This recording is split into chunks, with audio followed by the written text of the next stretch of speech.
Halo teman-teman, hari ini kita akan membahas satu perusahaan lagi yang di-request oleh teman-teman. Ini merupakan perusahaan yang bergerak di bidang produsen kabel ya, mau itu kabel telepon, kabel yang listrik, kabel-kabel lainnya itu mereka ada produksi. Kita akan bahas dari sejarahnya terlebih dahulu. Perusahaan satu ini Kabelindo Murni Tbk dengan kode emiten KBLM atau kita panggil aja KBLM ya. Dari sejarahnya terlebih dahulu dibaca di idnfinancials.com ya. Mereka bergerak di bidang pembuatan kabel listrik, telepon kabel, dan peralatan kabel dengan merek Kabelindo untuk semua kawat dan kabel yang diproduksi oleh perusahaan. Perusahaan mulai beroperasi secara komersial pada tahun 79, jadi udah lama banget ya. Selanjutnya kita lihat produk-produk apa aja yang mereka produksi. Salah satu yang diantaranya ada boarding wall. Ya, ini dari namanya kita udah tahu ini untuk perumahan dan untuk bangunan. Untuk produk-produk lainnya sih banyak banget ya, tapi saya nggak bisa bahas satu persatu karena banyak banget memang ya. Ada low voltage, medium voltage, belt conductor, special cables, katalog produk juga ada ya. Nah, memang mereka sangat ahli di bidang kabel karena juga ada lama sejak tahun 1979 ya. Belt conductor, twister, dan lain-lain. Jadi untuk prospek daripada perusahaan kabel yang satu ini bagaimana? Sebenarnya saya cukup optimis ya.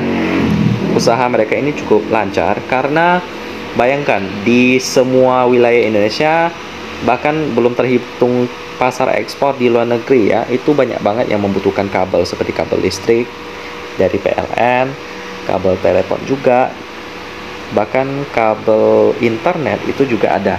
So, untuk KBLM ini prospeknya sih cukup bagus ya, karena setiap kabel yang ada di seluruh Indonesia pasti butuh yang namanya maintenance ya, perawatan, penggantian, jadi cukup rutin sih. Apalagi listrik itu kan kebutuhan, bukan kebutuhan sekunder loh, malahan primer, karena tanpa energi kita nggak bisa melakukan banyak hal dalam seperti kipas angin, AC, kulkas itu membutuhkan listrik dan yang menyalurkannya adalah kabel. Ya, kecuali kalau ada wireless sih mungkin ya kabel akan kewalahan sih. Cuma untuk penggunaan sekarang kabel masih masa depannya masih cukup bagus ya, karena selain lebih murah, lebih cepat juga transfernya. Kalau kita lihat di HP kan kebanyakan yang cas cepat itu adalah kabel ya, malahan memang kabel. Kalau untuk yang wireless sih masih kalah cepat, jadi memang ada efisiensi biaya sehingga kabel ini prospeknya sih masih aman untuk beberapa puluh tahun ke depan. Jadi untuk KBLM ini sih saya bisa bilang aman ya. Selanjutnya kita lihat pemegang sahamnya dulu. Ada namanya Mesindo Agung Nusantara. Cuman nggak ada beritanya nih, jadi mungkin kurang terkenal ya untuk pemegang saham KBLM yang satu ini. Jadi langsung aja kita lihat laporan keuangannya di IDX yang saya sudah download dalam bentuk PDF ya. Bagaimanakah tentang keakuratan RT bisnis berbanding dengan data yang dari IDX ini yang udah pasti datang dari perusahaannya. Langsung aja kita pindah ke PDF dan RTI bisnis.